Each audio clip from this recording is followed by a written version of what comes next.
Hey everybody, how's it going? Dace here, and today I am joined by Maz, who I've known for quite some time in the shmup community, and I'm really excited to be doing this chat today. How are you today? Pretty fine, Days. Hello, and thanks for having me on. Oh, it's a major. Yeah, I'm super excited for this. I cannot thank you enough for setting aside time to do this with me. So I'm really excited because whenever we do these episodes, I get like a little sneak peek into just how people got started playing these games and like just everything that they lean into, like the things they like, maybe don't like so much, and what they focus on, all that great stuff. So I'd like to start off with how you got into the genre. Like, what was your first exposure to these games and hold your attention in when you got started here? Okay, that's maybe a complex answer, Yeah, but no I'll make worries. it quite short, at least for the beginning, because the beginnings was quite simple. My first exposure to the genre was when I was a little child and was playing at an arcade cab with my father. I remember it was a Carrier Airwing. We were playing in two-player cops, but I was too little to play really well, so I was just dying in a very short amount of time, and then pretending to help my father controlling his ship. Yeah. So the real exposure was when I had my first console.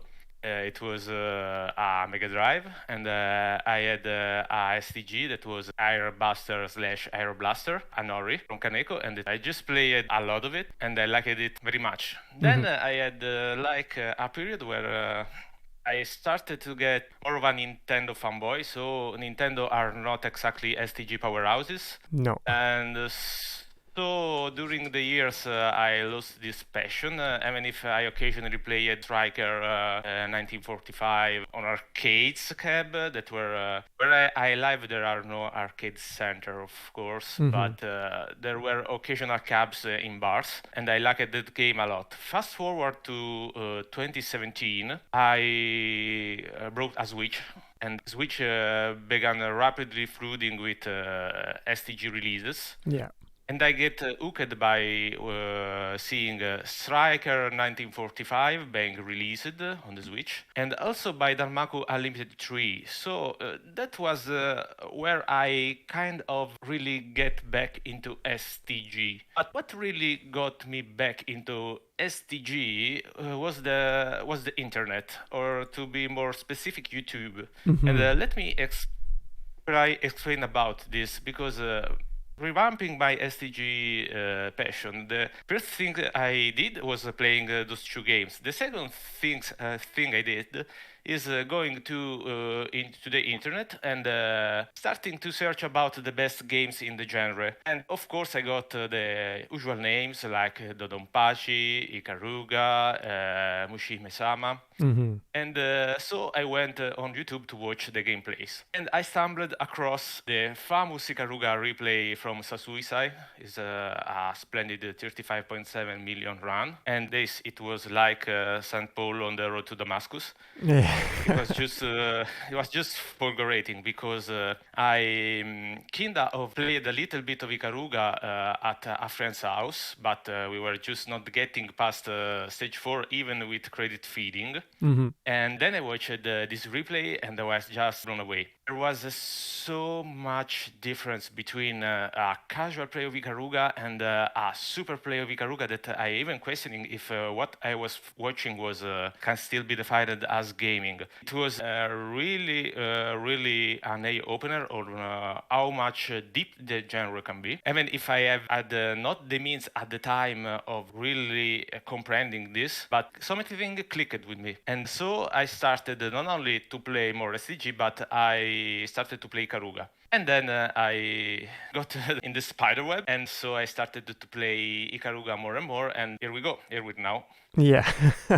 Amazing. I love hearing that. You're actually the first Italian shmup player that I've ever heard of or spoken with. Like I don't have any other like shmup friends or acquaintances that I know. So that's really neat. Just to, as I do more of these sessions with different people, it's just neat seeing where everyone is from. So that's really cool. So yeah, and the reason I bring that up too is because like a month or two ago I did my episode with Timo, and he told me a little bit about how the arcade scene in Germany was like just a non-existent thing. And so it's always neat hearing what you mentioned about like there not being this or that. Can you just touch a little bit more on maybe like what gaming was like in Italy as a whole? Like whether there was much in terms of like arcades, or just like how did that come to your awareness way back in the day? Okay, we are talking, when I was a kid, we are talking of the early 90s. Mm-hmm. And arcades were quite common back at the time in bars, Okay. but there were no arcade centers. At least where I live, there weren't, and there aren't, and there will never be. Yeah. The arcade scene in Italy is almost non-existent. Maybe there are some arcade centers in the biggest cities like Milan or Rome, but even there are very, very few shmups. More like fighting games, racing games, etc., etc., but not many shmups.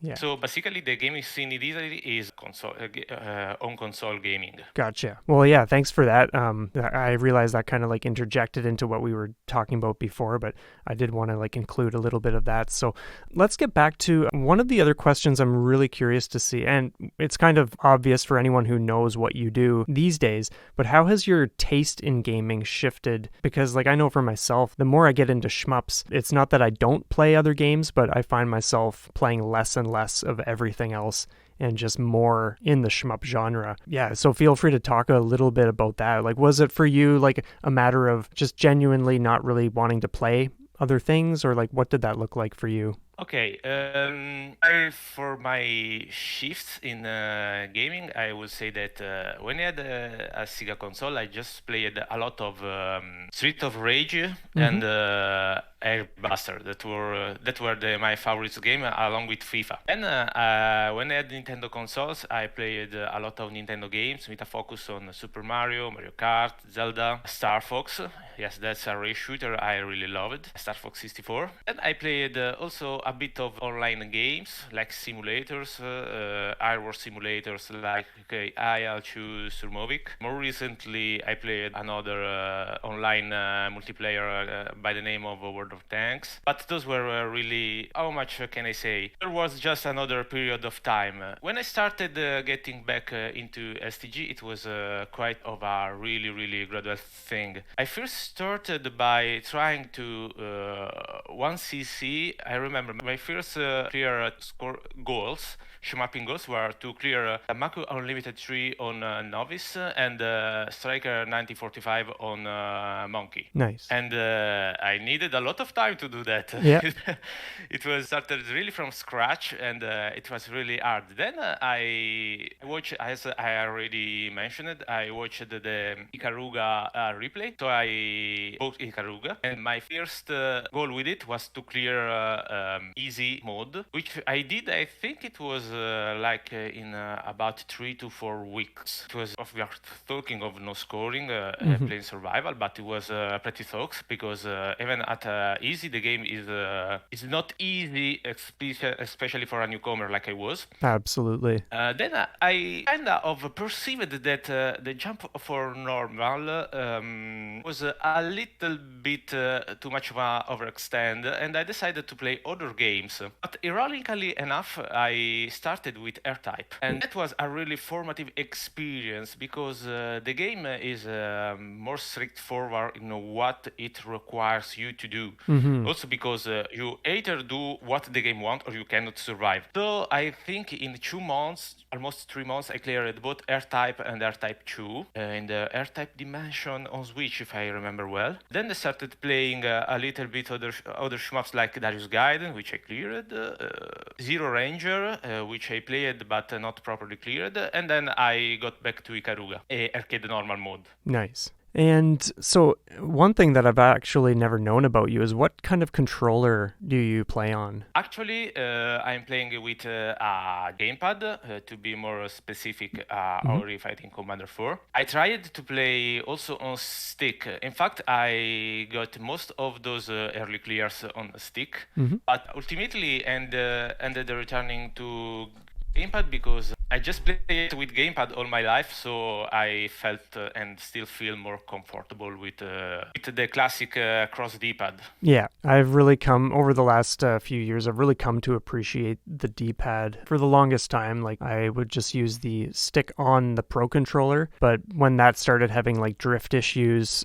and stuff, I switched to the D-pad, and it just felt so incredible, especially for like retro games. I find that's kind of what I enjoy using it for the most. But yeah, there's just something about it that's really nice. So it's either that or like arcade stick that I will use. And so this is another question. What is your greatest accomplishment to date? And that can be like a clear or just, I know because you do a lot of scoring in Ikaruga, it might just be like a specific part that you've scored really well. Like, what is that for you? Okay, right now I should say getting to 35 million on arcade normal, but which is a really very very great goal, which I'm very very proud about. But I really feel like must be my greatest achievement is to have developed a new pattern for a specific part of stage 3, which is right at the end of stage 3, the mid boss Shigi and the bonus part which is called the Burretsu. I will not deep dive into details, but it was a really really hard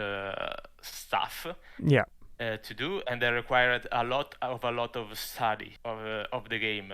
And this is what is more important is that I think this is a thing that may help future players of the game, and I really helped the other player surpassing my score in stage 3, which I'm really really happy about. Nice. And what would you say you struggle with the most when it comes to these games? Okay, that's an interesting question. If we are, I must say that learning the game and is not where I struggle, but then transforming what you learned in an actual run is the most demanding part, of course. When you are passing from learning to execution, because execution can be ruthless. I will take you an example of a direct example from my gaming experience. The hardest part I had with Ikaruga is when I was trying to fully chain stage 4. It was like I decided when I decided, okay, a little step back. Sure. When I learned Ikaruga, I tackled one stage at a time. And some of the stages are quite demanding to fully learn and were like multi-month affair. Stage 4 were the hardest because it was like 4 months of just practicing and learning and then executing a proper stage 4. And the problem is that I had a very close call at the beginning, like after 1 month of practicing it, where I just fumbled a fully chained stage at the boss, which is probably at that level is the most is the easier part of the stage, or close to it. And that kind of got into my mind because the more I played, the more I was not getting it, the more I got frustrated. And when I was near the completion of a perfect stage 4, nerves were kicking in even more fueled by the frustration. And this was probably the only time where I really had to force me to play stage 4 Ikaruga some days. But I was so near that I cannot stop, or otherwise everything will be lost or considerably delayed. Yeah. But that was the only time where I really, really had a hard time. Yeah, I definitely have had that kind of experience. And I think a lot of people could relate to that too. Like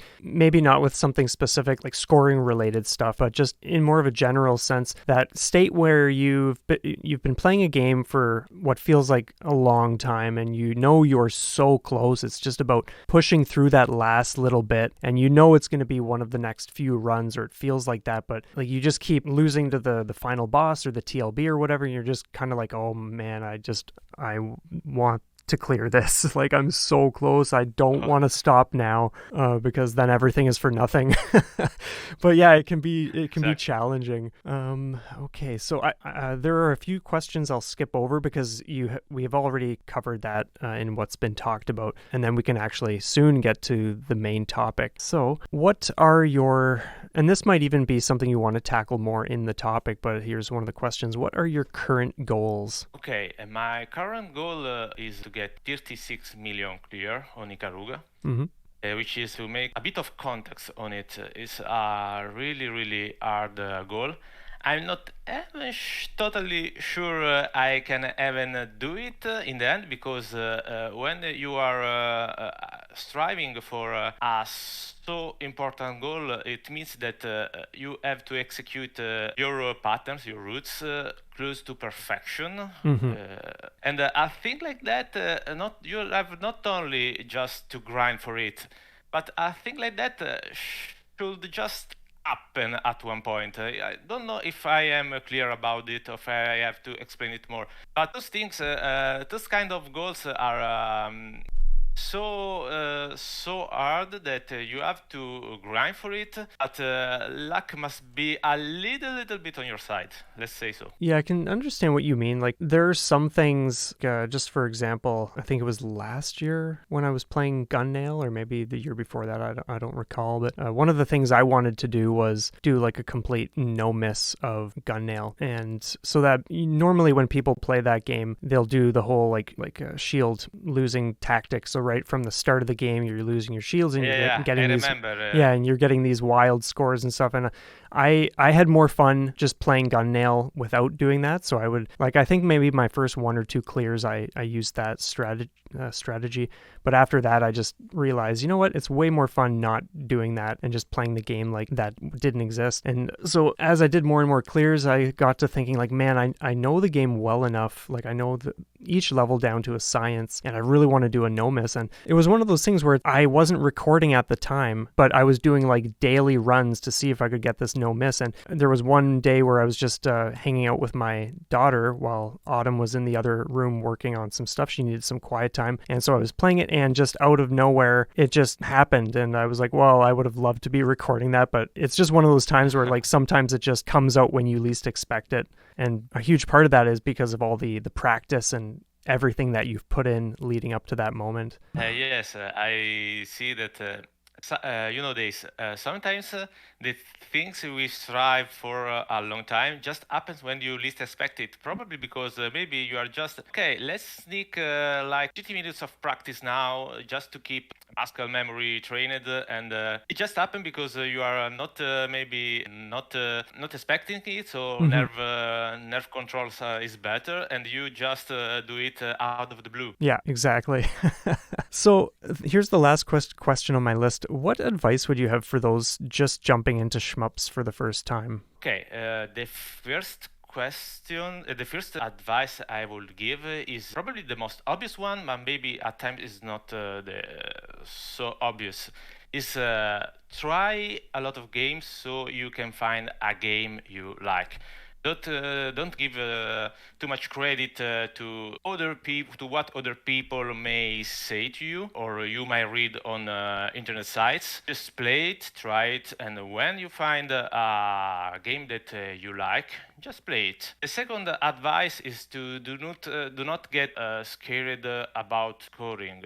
What I mean, this is a bit of an accent, but I will start to say it now. Those games are can be played in a lot of ways.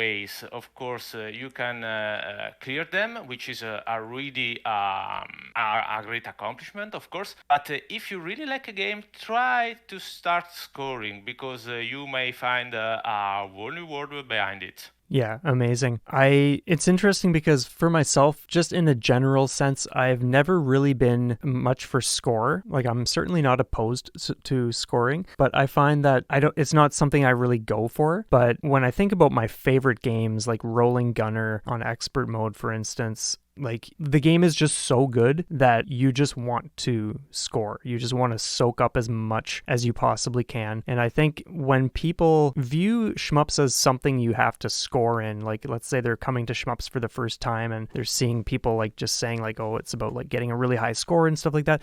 I feel that's not necessarily the greatest first step toward the games. You got to really find what you love doing in the genre first, and then these other aspects of the games like scoring or doing challenging clears with like restrictions like no missing or whatever, those things can kind of filter in when you know what you like doing or what you like playing. Absolutely. So yeah, I'm not sure if I cut you off there or if you had anything else to add to that, but If not, we could just get right into the topic we have lined up for everyone today.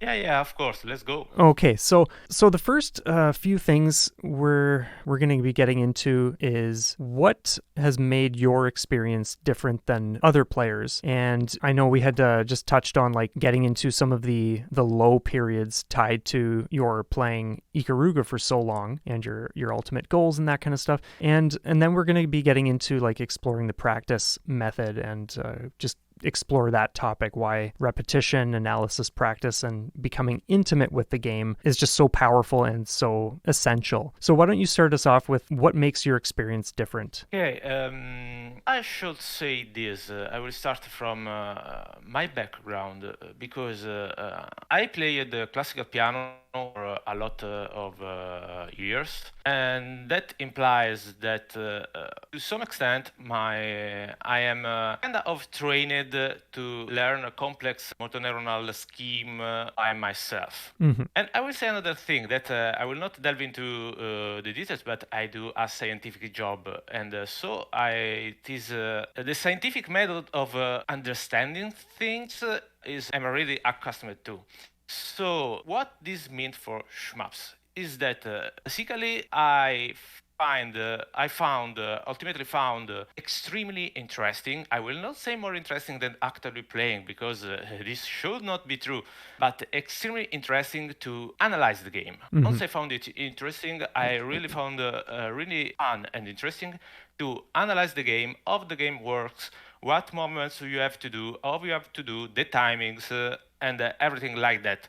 Of course, I not started from the get-go. Okay, this is Ikaruga. I want to get to 35 million, 36 million. No, I just started with I think it was like an 18 million score goal, and then as much. What I want to say is that. What you really go to appreciate while you are playing the game for so long is the depth. Yeah. What it means is that the more you are delving into a game scoring mechanic, scoring system, whatever, the more you get sucked up into it and you want to learn more. Okay. Mm-hmm. Absolutely. So it was like exploring brand new world to me, and the fact that that I layered my progress. So okay, for example, okay, now first thing is to get, for example, S++ in stage 3. Now I want to get to 6.5. Okay, and maybe then I changed to learn another stage to some extent. Then I went back to stage 3. Okay, now it's let's go to 6.5 to 7.5. For example, and then I grinded that for some months, then started to learn another stage. For comparison, I will say that like in 4 years of playing Ikaruga, like maybe full runs are a total of 25 to 30% of my game time, maybe even less. Most of it is single stage practice and save state practice. Mm-hmm. This is, I can understand this is the real maybe difference in my approach. It's that I enjoy analysis and progress in my routes even more than playing full runs. Mm-hmm. Yeah, I can only say so much because like I haven't played any shmup as long as you've been playing Ikaruga, but to a different extent anyway. Like I definitely hear you on that. Like I think in general, I love dissecting games. I love just learning the inner machinations as best I can when it's a game I'm really, really stoked about. So like, again, just to use Rolling Gunner as an example, like when I was playing that, it just pulled me in and I wanted to know every like millisecond of that game, just in terms of like just merging with it essentially and just knowing it like as if it's you. It's just so yeah, like getting into analysis and just digging in as deep as you can, that is just when I feel like I'm just truly alive in shmups. And so I can totally understand like using save state stuff and just digging in deep. I can definitely understand what you mean. So at what point did you kind of have like lower periods during this journey, and like what has that looked like for you? Okay, I started to play only Karuga, I will say, from September of 2019. 13. Mm-hmm. And I never stopped from then on. Occasionally I played some other STG together with Ikaruga, but just like I would say stress relief. But then for example, when I was not playing Ikaruga, there was a time where I was playing Garega, the Mm-hmm. PS Port with the premium mode, which is a bit easier, of course. And it's really hard to say that Garega was a stress reliever, but from Ikaruga, because it's a really hard game in itself. But the fact is not that it's easier; it is that it was different. Yeah. Okay, totally different game. But in the end, your life goes on, works goes on, etc., Yeah, etc. So exactly. you have less time to play, and I started to consider time spent with other games like time lost for Ikaruga. So ultimately, I ended up just playing Ikaruga. Yeah. For the hardest parts, it was never learning the game, but it was executing what I learned. I mentioned the stage 4 grind, but there was also stage 3 grind. I think it was at the start of the journey, so I was trying to S++ stage 3, where it was my first exposure to what trying to get a perfect execution, close to perfect execution to your routes would mean. As my first taste, and I first questioned, but do I really want to do it? But I just carried on because I just wanted to execute it, and the feeling, the sensation of just getting that perfect execution that you were striving for is just incredible. Yeah. And if possible, those airships from the one end hooked me up even more to the game. And from the other end, traded me for following grinds. For example, I had a very hard time getting 8 million for stage 3. It was like I had everything set, but I just couldn't execute it. It was like another 3 to 4 month grind. But by that time, after so many time grinding the game, you just get accustomed to it, and you got the right reserve of patience to waiting for it to happen. Let's say so. Yeah, I totally hear that. And in ways, it's like the way I view these games, it's like they're always a teacher. And as the player, we are just like the students. And you can never be the one trying to force the teacher to give you something. You just have to show up every day, or like whatever you're like, however you're scheduling your time for playing these games. You need to be there. You need to be present. You need to be learning, and stuff will happen when it does. You can't just expect it to happen when you want it to or when you think you're ready. You have to be always putting the time and work into it, and sometimes that can go on for a what will feel like a very long time, and it's just part of the journey, part of the process. And I think that's something that is just incredible about, sinking in deep and just being in that space and just experiencing these games. So maybe you could share a little bit about, like, on any given day, what does your practice method look like? Like, what do you start with when you boot up the game? What's the first thing you do? Or when you're not playing the game, like, what kinds of things are you thinking about or doing in relation to Ikaruga or your goals? Hey, this is a very nice question and a very complex question, because I will start to say that what I do on practice depends on the goal I have. Mm-hmm. Let me give you some examples. Right now, I'm just trying to get that full game score. So usually it's just play the game from start to finish. Yeah. Because I'm already there. Patterns are established. Still, sometimes I decide to just not play full game rounds, and I have a kind of a safe state practice where I tackle what I know are the hardest parts of the game to me, and I try to get better specifically in that one, or at least get more consistent. This is maybe the difference between learning and consistency. Might be a nice question for later, but for now I want to delve into this aspect. Another example, I was trying to learn a single part of a single stage. For example, I mentioned grinding 8 million for stage 3. A key part is the mid boss and the following bonus part. And there were weeks where I just practiced those 45 seconds of the game. Yeah. And not only that, but it required a lot of thinking about it, because it was basically, at one point, it was getting faster at the mid boss speed kill, or getting another pattern for bonus enemies. You really had to use your brain more than your eyes and hands. I will give you this funny story. You will think that I'm crazy, but it is like it worked. It was a time where I was really struggling to get a faster mid boss, a Shiki, a faster mid boss. And one time I was returning home from my house, and I was in my car in the traffic, waiting, and was. When I love classical music, as I already mentioned, and I went listening to some Chopin etudes. And while I was listening to it, I was just thinking. At one point, your mind just when listening to music, just go for itself, your mind. And I was just thinking about the mid boss fight, and then I just kind of visualized a way to get a faster shigi. Okay, so I returned home. The first thing I do, oh my god, I have to try it. Yeah, exactly. Before I forgot it.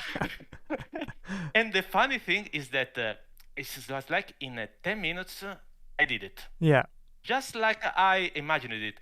And the most fun part is that then I needed 2 hours of trying, understand exactly how I did it in the first time. Yeah. It was just like a fever dream, if I can say so. Oh, but this is just an extreme case of me being a madman. But this is to say that you react when your approach changes about what you have to do. When you are learning, you are more than playing single stage or full games. You are just doing specific practice. You are watching replays of other players when they are available. You are thinking about what you have to do, or conceptualize what you have to do. But more than anything, when you learn, you are trying to optimize your gaming time into learning that section. I mentioned it in one of our conversations. I will tell you the example I told you. When you are playing piano pieces, there are places that are harder to do than other part of the piece. Let's say that there is that segment is in the middle of the piano piece. You are going to practice it specifically, and then when you get better at it, you try full piece. This is basically the same with STGs. Yeah. If there is a part you struggle with, of course, it is better, more efficient to practice it specifically. Because if you are doing the full piece just to practice that part, you are going to lose time. Absolutely. Let's say the piano piece is 5 minutes long and the part is 5 seconds long. In 5 minutes, you can do how many times the 5-second segment? Tons. Yeah. Tons. Yeah. Yeah. I think I got carried away by the question. So, but no worries. Sorry if I'm going too much in a free way. No, that's fine. Let's say it depends on what you have to do. When you have to execute, you have to execute the full game, which I will say is the final part of a STG scoring journey. You just need to play the whole game. When you are learning, you get more the approach shifts to a total different way. When you are isolating the segments you are less proficient with, and you are practicing it till you get better. Basically, it's because single stages or learning a pattern practice is totally different from playing the whole game. Totally. And I think, I didn't really mention this before, but just for people listening to have a more of an understanding of why we're talking about this, I think when it comes to things like you do or things that I've done in certain games, like just digging in really deep and doing just excessive repetition and practice and just getting super, super specific and just doing things a billion times, a lot of people will feel a certain way about that. They will maybe not, they'll look at that as something to stay away from, maybe they don't want to do that, or it feels like just a huge daunting chore. And so I think I wouldn't use the word it scares people away, because I think that's a little too strong and not so accurate, but it feels like just this overwhelming thing that people don't want to have to do. And I think one thing that's part of why we're doing this chat today is to break that mentality a little bit and just show people that doing this can be an incredible time, and it's a very rewarding thing, and just maybe encourage people to kind of dip into that direction a little bit if that's like what they're feeling like doing, or they want to give that a chance, sort of. Because like I know for myself, like when it comes to how much time I play any given game, for instance, especially ones that I really love, most of my growth, like a skill improvement and just everything else as a player, and most of the excitement and the engagement that I experience doesn't come from doing full runs. Like certainly I enjoy doing full runs, and that's what I'm going to do to eventually get a clear. But guess what? It comes from doing stage practice or using save states or whatever. And that's, like I said earlier, that's like when I feel the most alive in these games, because like I'm doing all of the heavy brain work, all the figuring things out and all of that stuff. And it's like the best time for me doing that kind of stuff. And then when you then go over to do your runs, that's when you're like putting all of your ideas, testing things, experimenting with things a little more and stuff like that. So yeah, like what are your thoughts on that? I suppose I could just let you add to that if there's anything you want to say. Okay, I would say that I'm totally with you with what you just said. The most I enjoyed the game is when you start to tackle a single stage or a single part of the stage that at first it seems close to impossible to get or just out of your league. Mm-hmm. And then you have this feeling where you practice it, you continue practicing it. And it's like, how can I describe it? It's like the game gradually slow down to your eyes. You get more accustomed to it, you can see things more clearly, and you have just that feeling that the difficulty is decreasing for you. It's just like the game get slower. If I'm explaining it well, it's a very nice feeling, and then when you put it together and you finally do it, it's awesome, because it is just a very, very nice positive feedback mechanism, if I could say so. Absolutely. I would say that I would say to people, do not be scared to leave good game practice for single stages or save stating practice, because I think that maybe one of the reasons is that you are losing time by not playing full game runs, because oh no, I can get a clear, I'm so close, it's just that part, I will more or sooner or later I will get past it and clear the game. I'm just giving a generic example. That's not true. Probably not doing single stage practice or specific practice to harder segment is going more harm than good to you. And you are actually losing more time by not doing that, because you are just not practicing it in an efficient way. And maybe you try it, you don't like it, and you will not do it. That is totally fine, because everybody has his own way to play the games, and it's fine. But just don't be scared. Try it, because I repeat, the positive feedback experience of getting better at shmups is probably what the single most thing that make our genre alive in respect to other genres, to some extent, of course. Yeah. And I'm just thinking about how I want to word this. Like when I think about people who just do like raw runs by themselves, it's like you will certainly learn things. You can certainly clear games that way. That's not like that's just going to happen that way too.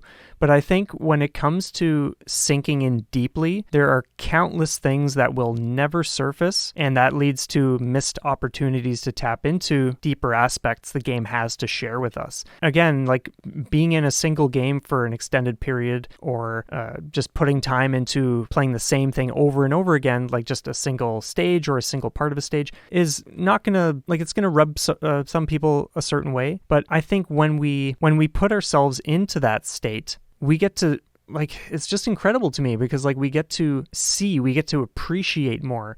Like the greatest example I have, which I'm going to use Rolling a Gunner again, because that's kind of like the closest thing that I've had so far to just being like fully connected to a game. I'll word it that way. Like when I think about how much I appreciated prior to everything I put into expert mode, and then everything I knew after the fact, like there is no comparison. And when I think about being in a state where I didn't know that stuff. It's like, I'm so thankful I put myself in that situation to go through everything because of what I now know. I would not trade that. I get that, like, a lot of people coming into the genre now are going to be, of course, new players, and it's great to just play the game and just play what you want and just experience the games how you will. And even experienced players will often tell people, like, yeah, just play the game, like, don't make it about like anything serious, just have fun with it. But I do feel that there is a lot more to be tapped into, and like I said, a lot more to appreciate.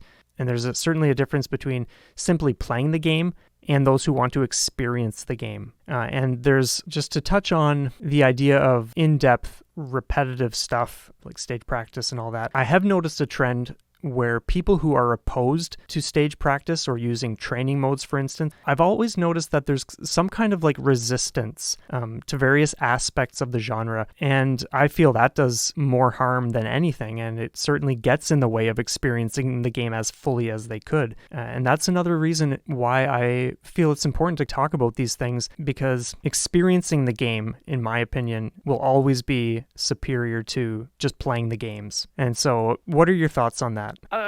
That's another nice question, of course. Let's say this. A part of it stems from a goal you are striving to achieve. Because there are a lot of games where you are trying to get the clear. Mm-hmm. So not much of scoring involved, and I can totally see a lot of players, especially what we usually consider as a talented one, the ones that are fast reflex, nice capacity, nice skills in pattern reading, or just naturally gifted, let's say so. They will usually go through it with a clear, with just raw full game practice. Mm-hmm. I can totally see it. The fact is, okay, I'm going to use a metaphoric figure now. When you try to score a game, it's like, let's figure it like a struggle between you and another being. Okay, limiting yourself to, let's say so, to playing only full game rounds. It's like going into this fight with your iron tights behind your back. Yeah. Okay. There is no other way to figure it out. The fact is that this struggle is at times gets so hard that you are naturally forced to use every little thing at your disposal, everything that can give you a little edge over what you are trying to do, that you will be naturally channeled toward using learning tools. Mm-hmm. Okay, so I think part of it stems for the goals we are trying to achieve. I repeat, I can totally see people managing, especially the talented, the naturally gifted ones, getting a clear of even another game just from a full game practice. But once you get a very daunting score or an hard goal to achieve, you just have to single stage practice. At least, I will not say save state practice, because save state often is not available in games, and you have to go, let's say so, other ways in order to be able to do it. Mm-hmm. But there is no other way around. So it is a bit of a complex question, and this is also linked to the question about trying to score game. Probably people that are more resistant to this kind of practice tools or practice modes are the ones that are mostly not interested in scoring. Okay, Mm-hmm. so they are just trying to get the clear, and once they get it, they are fine. Which is, I repeat, we are not here to condemn this attitude. If they like it, it's totally fine. Okay, but you have to try scoring, because it's like just scraping the surfaces for most games, because those are games that are designed with a scoring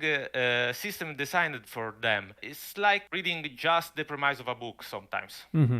and not the whole book. Yeah, definitely. And I think, like, it's not even just like scoring, but like sometimes to play a normal mode, for instance, it's like, yeah, okay, you can do raw. Yes, of course. Yeah, you can do like raw runs, like just full runs, and you can bang that out in however long it's going to take. But when you start if you're like me, where you want to climb the difficulty ranks and you just want to do the hardest mode possible, or do things like no bomb, no miss runs, and just whatever crazy stuff you want to do, because you just love challenging yourself. It's not that you can't do that doing full runs, but there is something extraordinarily powerful when you're just open to using the tools at your disposal to do the learning that is the most important for whatever section you're on. And just with what I mentioned before about like the people who are resistant to this idea, and how I've always noticed some kind of like attitude kind of like lurking in the background toward people who do use like stage practice or training modes or whatever. In contrast, when I see or rather, I see a significant difference in those people who are not opposed to that kind of stuff. And some of those things are like a greater appreciation for the game, not being resistant to the challenge that they have to face.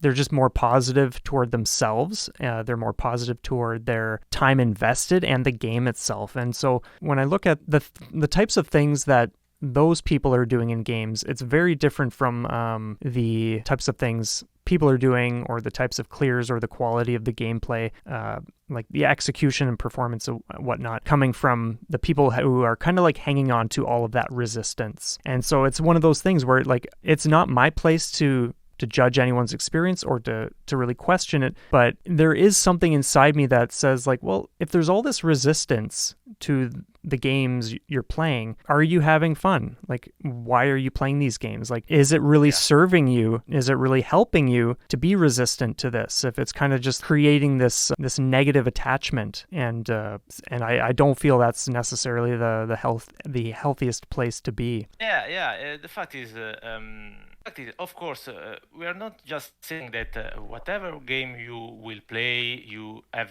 to practice it in this way or this other way. Mm-hmm. But the fact is, it's totally fine if you.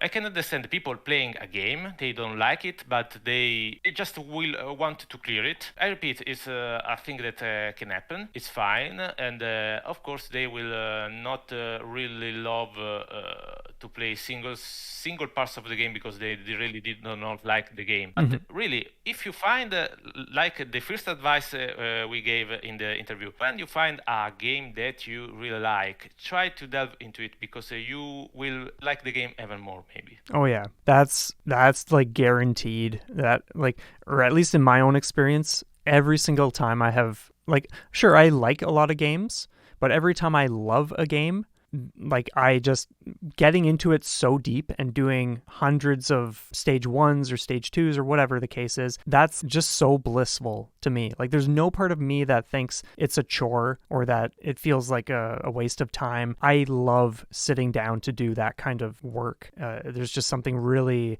fulfilling about it. And I think that's just one of the greatest things about being open to this kind of approach and being open to using these types of tools and things and just putting that kind of time in, is because you get so much in return. All you need to do is sit down and do it, and you get nothing but benefits from the game. Bits and pieces of information. Your skills just skyrocket compared to what they might do otherwise, like if you're not doing this sort of thing. And I'm not saying like it's the only way to improve your skills or accelerate your growth, but for me, that has certainly been the case. Okay, another thing I would like to touch is that the importance of watching other players' gameplay, and the importance of sharing gameplay in order for other people to watch it. The fact is, what I think is very nice in the shmup community is that often we are grinding hard gaming goals. Okay, and this is me, and this is a thing that is common to every player. There is almost a constant in the shmupping community, and the sharing gameplay is a very nice thing you are doing, nice service you are doing to the community, because when you are trying to improve in the game, another thing is to watch how other players tackled with what you are struggling with. And for me, for example, I get blessed because Ikaruga has a very nice leaderboard where you can just download the replays and you can watch it at your pleasure. And I basically, I think I watched like an inordinate amount of gameplays during my time with the game, and watching how every different player tackle with what you're struggling for was an important part in my growth as a player, because you are just examining and absorbing what other players do better than you or more efficient with you, Yeah. and you are trying to implement it in your own routes. So on the one hand, I will strongly suggest to watch when they are available, of course, watch other players' gameplay, especially for the part we are struggling with, or just to get some fresh ideas you are just not getting by yourself. On the other hand, when if you feel like it, and you can, of course, you have the tools, share your gameplay the more you can, because even if it can help just one player, it will be worth it, in my opinion. Yeah, totally. It's interesting you bring that up, because just yesterday I got a comment on one of my videos, someone who was struggling with Danmaku Unlimited 3, and they were feeling down, a little bit down, because they were really struggling with this one part, and when they would watch like my run, they would think like, wow, like it looks so easy, like it's, and they said like, yeah, it's disheartening seeing this. And yeah, like I responded and just kind of explained that like it's okay to feel that way, and certainly that will happen from time to time with certain people. But it's a great opportunity, like instead of feeling down, it's a great opportunity to use the information that you have access to. Use that in a constructive way. Take what you can, start seeing where you can implement that things. Like everyone's going to have like a different skill level. So not everything I do in a stage, a beginner will be able to put into motion. But I think it gives your mind something to start working on. And when we can be more constructive, when we can not just watch a video and think like, oh, like let's say someone wishes they were playing that good. It's like, well, you have the information in front of you. You just need to start extracting things and putting that into practice, or seeing what you can figure out. So that's part of why like I feel it's really important to share videos, whether it's just like clears or guide videos, giving people a breakdown, as long as you're sharing, or even sharing the things you're struggling with, because I feel like that kind of stuff contributes in a way too, because someone can pop in and say, oh, like, hey, try doing this, or like, wow, you're really close. You just need to like focus a little more energy or attention and time on this like one little thing, and boom, you're good. And that's, I think, part of what I love about the shmup community is like everyone is just, well, of course there are exceptions, but like for the most part, it's just a very, very supportive environment where anyone can just share what they're working on, what they're struggling with, and there's nothing but support. And I think that's really cool. Yeah. It's basically just a struggle uniting people. Yeah, exactly. Yeah.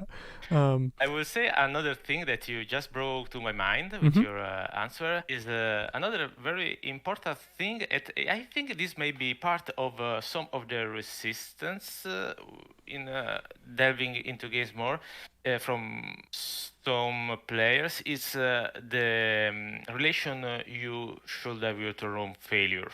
You have to maintain a positive attitude. This is a hard thing to do, and I understand that you have to kind of get accustomed to it, but failure is your friend. Big You time. Yeah. try to not get frustrated too much by failure. You have to consider every failed run, even if you fail at the last possible moment in a very dumb way. It's just like every failure is like failures are like the little bricks with you use to build up the castle for your success. If I can use this comparison. Just don't be afraid of failure. Try to not get frustrated by failure. Fact is, this is a quite complex thing to express in what is basically my second language, but how can I say so? You have to be extremely positive toward failure. What I really see sometimes is not a great resilience to failure, which is totally understandable, because if you tackle failure in the wrong way, this is the gateway to endless frustration. And frustration is what usually make people not play a game or stop delving deep into the game. And this is a thing that more people, some people are more can lean more into it than other people. I can understand it. but the mental attitude toward your own failure shall be as positive as possible. I'm not saying that you have to be punchable, where you just don't get frustrated because this is human, but you have to be very positive toward your failures, and even when you are having a bad stretch with games, which is guaranteed to happen sooner or later, you have to understand that you are still improving, you are still developing your skill. You will ultimately use those failures to get better. Yeah, exactly. And sometimes, excuse me, sometimes a day might feel off. You might have nothing but fumbles all over the place. And it's important to not focus so much on those moments. What I mean is, like, you can attach yourself and get bogged down very easily by questioning things, or like wondering, like, oh, why am I suddenly messing this up? I've perfected it and have been doing it great for weeks on end now. Like, why is it suddenly starting to just be terrible? And it's like, yeah, maybe your body just needs to rest. Maybe your mind is just sorting things out. Like, there could be any number of reasons. And I totally agree with being as positive as possible. Sometimes it's not going to, you might not feel like you want to be positive, but as long as you can be constructive, I think that's a form of positivity too.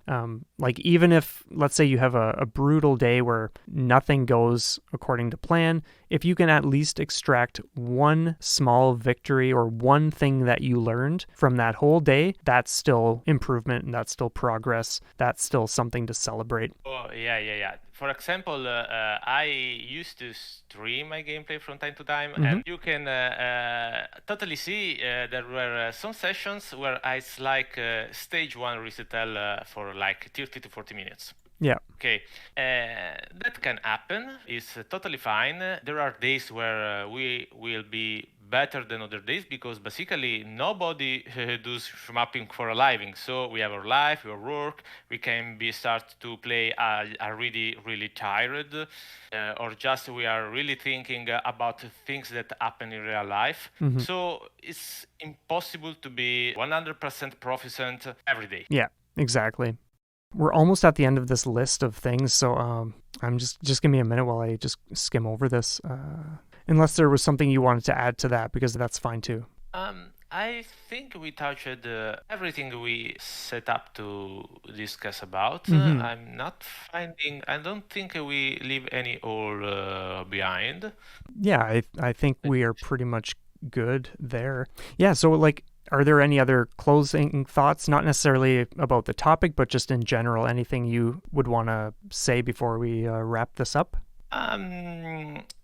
Not really. I think that we had a really nice conversation. We touched a lot of topics. In some topics we got really deep. In others not, but it's totally fine. I just would like to stress how the first thing of everything we discussed will be always enjoying the game.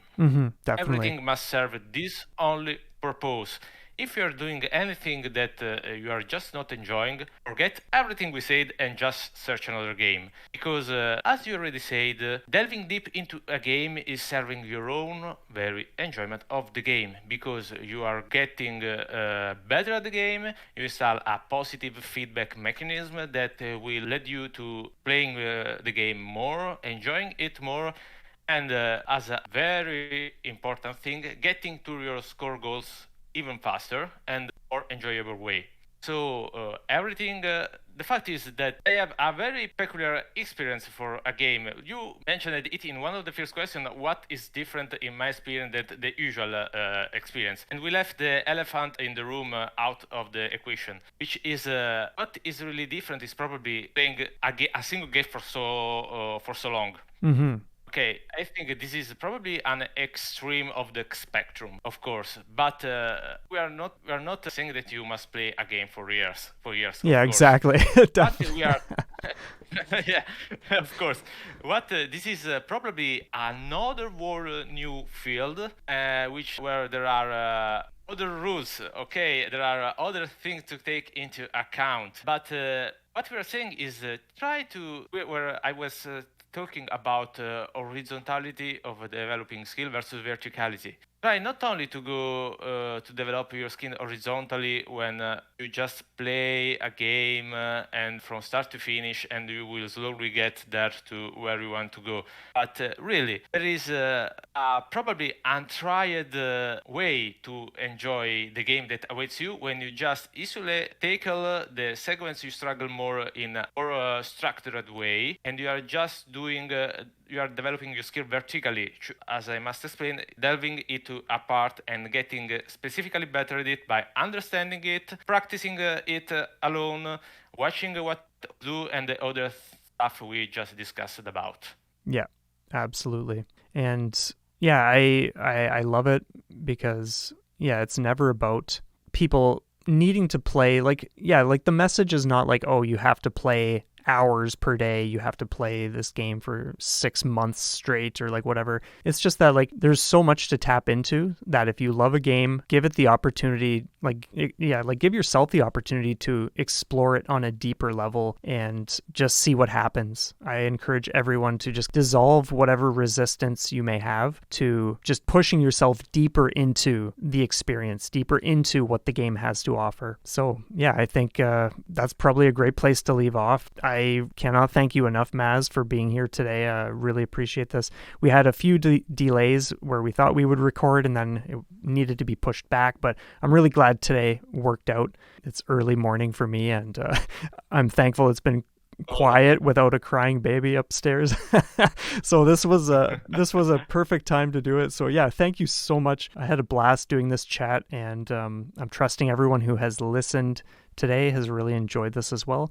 Yeah, feel free to leave your thoughts and whatnot down in the comments, and we will see you all next time. Bye.